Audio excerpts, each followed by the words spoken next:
বাংলা গল্প line by লাইনের বন্ধুরা, তোমরা সবাই কেমন আছো? ভাবছি এই সপ্তাহের কটা দিন তোমাদেরকে বিভিন্ন ছোট ছোট গল্প পড়ে শুনিয়ে আনন্দ দেওয়ার একটা ছোট্ট চেষ্টা করব। আনন্দ পেলে কি না তা কিন্তু কমেন্ট করে অবশ্যই জানিও। সেই সিরিজেরই আজকে শুরু করছি আরেকটি গল্প, চোর আর সাধু। লেখক ভুল, বিখ্যাত লেখক সুনীল গঙ্গোপাধ্যায়। হ্যাঁ বন্ধুরা, সুনীল গঙ্গোপাধ্যায়ের লেখা গল্প চোর আর সাধু। চলো একটিও বিনা বাক্য ব্যয় সেই গল্পটা আজ তোমাদেরকে পড়ে শোনাই। রাত তখন গভীর। নদীর ধারে এক সাধু বাবা তখনও জেগে আছেন। তার সামনে জ্বলছে ধুনির আগুন, তার ওপাশে একটা মরার মাথার খুলি। সেই দিকে এক দৃষ্টে তাকিয়ে সাধু বাবা মনে মনে কথা বলছেন। এটাই হলো তার ধ্যান। বেশ জ্যোৎস্না আছে, আকাশে অনেক তারা, হাওয়া বইছে ঠান্ডা ঠান্ডা। এই সময় সবাই আরামে ঘুমোয়, শুধু সাধুরাই জেগে থাকে। না, শুধু সাধুরা নয়, চোরেরাও জেগে থাকে ওই রকম সময়। পেছনে কিসের শব্দ হতে সাধু বাবা মুখ ফিরিয়ে তাকালেন। একটা লোক এই দিকেই দৌড়ে আসছে। লোকটা একেবারে সাধু বাবার কোলের ওপর হুমড়ি খেয়ে পড়ে হাঁপাতে হাঁপাতে বলতে লাগলো, বাবা আমাকে বাঁচান, দয়া করুন, আর পারছি না। সাধু বাবা বললেন, আরে ওঠো ওঠো, কি হয়েছে বলো, কারোর অসুখ? লোকটি বলল, না সাধু বাবা, পুলিশ আমায় তাড়া করেছে। 5 দিন ধরে পালিয়ে পালিয়ে বেড়াচ্ছি, কিন্তু আজ আর রক্ষে নেই। পুলিশ এই জঙ্গলে ঢুকে পড়েছে, এখান থেকে আর বেরোতে পারবো না আমি। সাধু বাবা চঞ্চল হয়ে বললেন, পুলিশ? কেন? পুলিশ তোমায় তাড়া করেছে কেন? তুমি কি অপরাধ করেছো? লোকটি বলল, বিশেষ কিছু করিনি বাবা, একদিন শুধু ভুল করে একটু চুরি করে ফেলেছি, তারপর থেকে পুলিশ আমার পিছু ধাওয়া করেছে। সাধু বাবা বললেন, ভুল করে চুরি করে ফেলেছো? তাহলে তো তোমায় শাস্তি পেতেই হবে। চোরটি বলল, শুধু শাস্তি নয় সাধু বাবা, 2-1 বছরের জেল আমি খাটতে রাজি ছিলুম, কিন্তু একটা মেয়ের গলা থেকে সোনার হার টেনে খুলে নেওয়ার সময় সেই মেয়েটার দম আটকে মারা গেছে, সেই জন্য পুলিশ ধরতে পারলে আমার ফাঁসি দেবে। সাধু বাবা একটা দীর্ঘশ্বাস ফেলে বললেন, তাহলে আমি তোমায় বাঁচাবো কি করে? চোরটি বলল, আপনি আমাকে আশ্রয় দিন, এখানে কোথাও লুকিয়ে টুকিয়ে রাখবেন। সাধু বললেন, এখানে কোথায় তোমাকে লুকোবো? আমি একা থাকি, পুলিশ তোমাকে দেখলেই বুঝবে। দূরে একটা জিপ গাড়ির আওয়াজ শোনা যেতেই চোরটি বলে উঠল, ওই ওই যে এসে বলল, সাধু বাবা আপনি পুণ্যাত্মা লোক, আপনার সামনে ওরা আমাকে ধরে নিয়ে যাবে, আপনি আমার মৃত্যুর জন্য দায়ী হবেন, আপনি দয়া করুন, আপনি কিছু ব্যবস্থা করুন। সাধু বাবা উঠে দাঁড়িয়ে বললেন, তার তো বেশি সময় নেই, পুলিশের কাছে আমি মিথ্যে কথা বলতে পারবো না। একটা কথা বললেই আমার এতদিনের সাধনা নষ্ট হয়ে যাবে।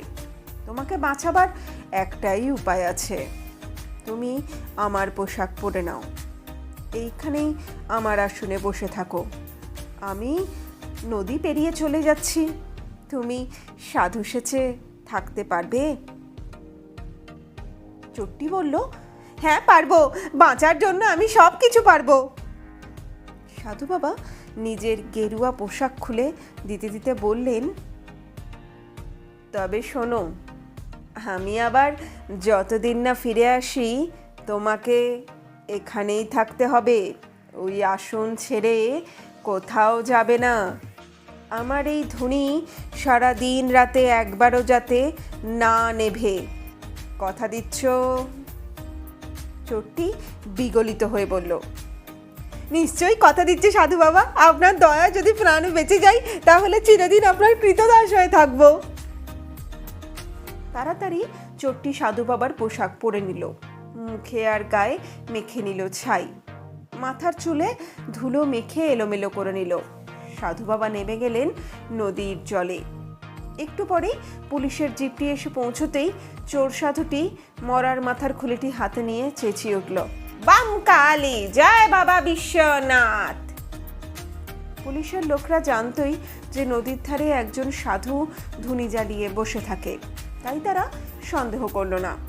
দুজন পুলিশ গাড়ি থেকে নেমে এসে বলল, প্রণাম সাধু বাবা, এইদিকে একটা লোককে যেতে দেখেছেন? চোর সাধু কটমট করে তাদের দিকে তাকিয়ে বলল, কে লোক? লোক না পোক, মানুষ না ফানুষ, মান না হুঁশ না বেহুঁশ? একজন পুলিশ বলল, সে একজন সাংঘাতিক খুনি সাধু বাবা, সে এখানে লুকিয়ে থাকলে আপনার বিপদ হতে পারে। চোর সাধু ধুনি থেকে একটা জ্বলন্ত কাঠ তুলে বলল, বম কালী, জয় বাবা শঙ্কর। তারপর সে সেই জ্বলন্ত কাঠখানা চতুর্দিকে ঘোরাতে লাগলো। সেই আলোতে দেখা গেল তার আশেপাশে কেউ লুকিয়ে নেই। দ্বিতীয় পুলিশটি বলল, ইনি তান্ত্রিক সাধু, ইনি কিছুই লক্ষ্য করেন না, চলো এখানে বসে থেকে লাভ নেই, জঙ্গলের অন্য দিকটা খুঁজে দেখা যাক। পুলিশের জিপটা চলে গেলে চোর সাধু খুব একচোট হাসল। তারপর সে নিশ্চিন্ত মনে ঘুমিয়ে পড়ল। পরদিন সকালে তার ঘুম ভাঙল বেশ বেলাতে। চোখ মেলে দেখল কয়েকজন ভক্ত তার জন্য ফল, মূল আর মিষ্টি নিয়ে এসেছে। তাদের কারুর ছেলের অসুখ, কারুর জমি নিয়ে মামলা, তারা সাধু বাবার আশীর্বাদ চায়।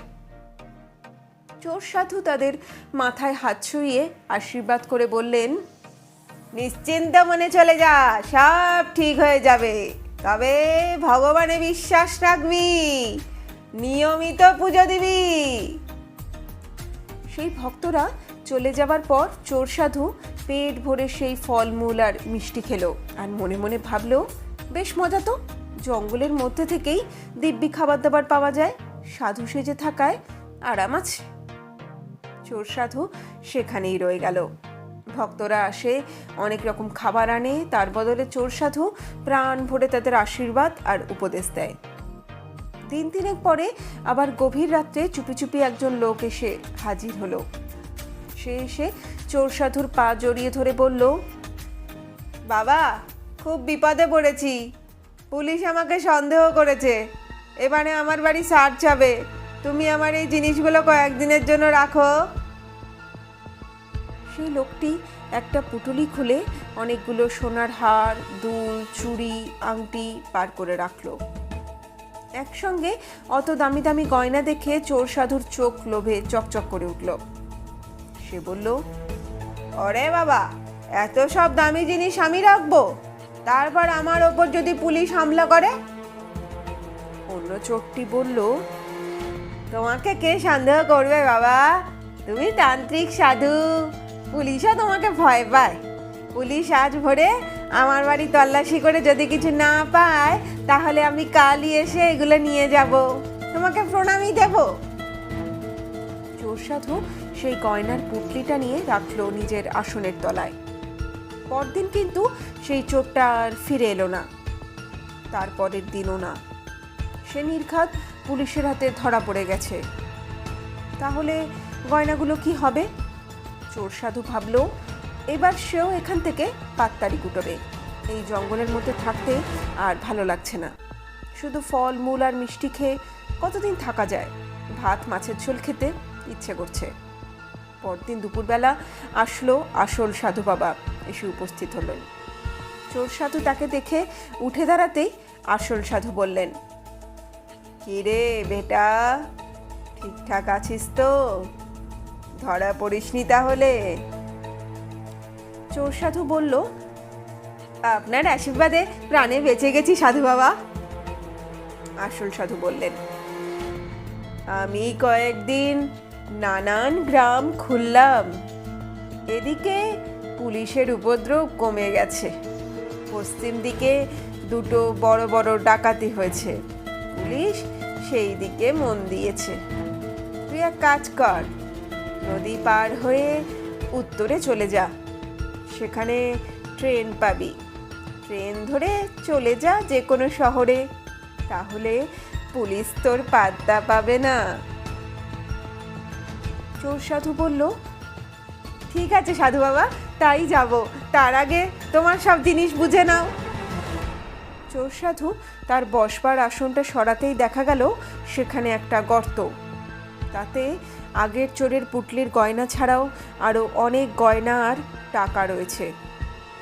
আসল সাধু সেই সব দেখে খুশি মনে বললেন, বাহ, তুই খুব বিশ্বাসী, তোর মুখ দেখেই বুঝেছিলুম পুলিশ আমি পছন্দ করি না, তাই সেদিন পুলিশ এসে পড়াতে তোর ওপর ভার দিয়ে সরে পড়েছিল। তুই যে ঠিকঠাক দায়িত্ব পালন করেছিস সেই জন্য তোকে পুরস্কার দেব।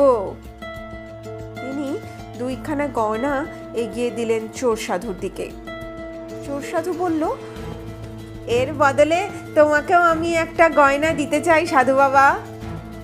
ছট করে জামার তলা থেকে বার করলো একটা রিভলভার আর একটা হাতকড়া। রিভলভারটা সাধু বাবার কপালের দিকে তাক করে বলল, খবরদার, পালাবার চেষ্টা করলে তোমার মাথাটা ওই মরার খুলির মতো হয়ে যাবে। হাতকড়াটা সাধুর হাতে পরিয়ে দিয়ে বলল, অনেকদিন থেকেই আমরা সন্দেহ করেছিলাম তুমি চোরাই মালের কারবার করো, এবারে হাতে নাতে ধরা পড়লে। আমার নাম ইন্সপেক্টর রবি সরকার, এবার চলো থানায়। বন্ধুরা, লেখক গল্পটি এখানেই সমাপ্ত করেছে আসল সাধুর নকল সাধুতে পরিণত হওয়ার মধ্যে দিয়ে। তোমাদের এই ছোট্ট সুন্দর হালকা রোমাঞ্চকর গল্পটা কেমন লাগলো? ভালো লাগলে পরে লাইক আর কমেন্টের মাধ্যমে কিন্তু আমাকে অবশ্যই জানিও। একটা কমেন্ট করো, তোমাদের কমেন্টের আমি সবসময় অপেক্ষায় থাকি। আর প্রথমবার আমার চ্যানেলে এসে থাকলে পরে চ্যানেলটা সাবস্ক্রাইব করে দিতে কিন্তু একদম ভুলো না। একবার নিচে সাবস্ক্রাইব বাটনটাকে ক্লিক করে বেল নোটিফিকেশানটাকে কিন্তু অবশ্যই ক্লিক করে দিও। আমি কিন্তু ঠিক প্রতিদিন তোমাদের জন্য এইরকম নতুন নতুন নানান গল্প, প্রতিদিন নতুন নতুন নানান গল্প নিয়ে আসার চেষ্টায় রত থাকি। আমার এই চেষ্টা যাতে অবিরত থাকে তার জন্য চ্যানেলটা সাবস্ক্রাইব করে দিয়ে আমাকে একটু উৎসাহ দিও। আজ তাহলে পরে এখানেই বিদায় নিচ্ছি। এই গল্পের শেষের সাথে সাথে আগামী দিন তোমাদের সাথে আরেকটা নতুন গল্প নিয়ে হাজির হব। আশা করি তোমরা আবার দারুণ আনন্দ পাবে। আজ তাহলে পরে এখানেই বলছি টাটা, সবাই ভালো থেকো।